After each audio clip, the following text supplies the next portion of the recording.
doing business in Africa. You can't afford to be without Africa Investor. This whole issue of global trade and protectionism has been seen as a bit of a challenge and a bit of an opportunity as well. But specifically, what I wanted to get from you is sovereign wealth funds around the world are some of the biggest supporters and financiers on an underlying basis of global trade. So I just really wanted to get your perspective on that, and then get your views on to what extent those same models or new proposed models could be, put on a collaborative basis to support the African continental free trade area. Because as a number of the speakers have mentioned, we started off in this understanding that a lot of our transactions needed to be originated from our own pension fund. So as the African Sovereign Wealth and Pension Fund Leaders Forum, we created a infrastructure co-investment platform where many of us on this group are already putting in transactions into our blockchain environment that we access as a group on a sort of membership basis. We don't make it available to everybody, but it's deals put in from Ghana, Nigeria, all the funds here. I think there could be an opportunity to find a way to collaborate with the International Federation of Sovereign Wealth Funds, where we can make some of our deal flow available to your sovereign wealth fund members. But let me leave it there and let you perhaps respond.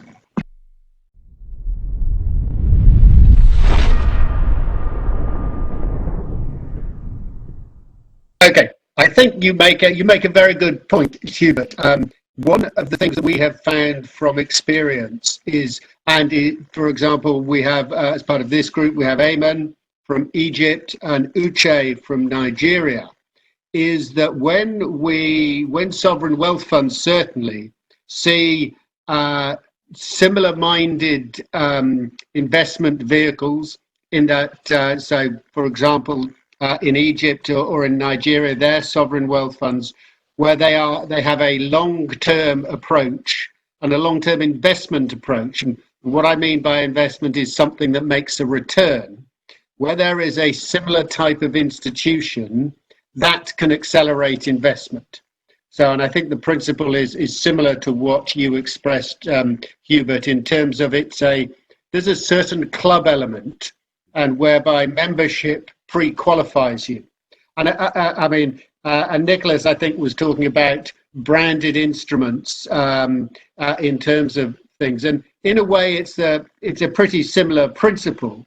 It's a way to qualify or pre-qualify things so that you can recognize them easily, and therefore that makes them more investable. I think the other thing that I would pick up on is the point that was being made about regional blocks. I think that's really quite a powerful idea. We've seen it in the trading blocks that are current across Africa. But one of the big stumbling blocks for major investment is just the ticket size. So if you think there are 50 plus countries in Africa, a number of the markets are pretty small in terms of population, in terms of what they're looking for individual investments.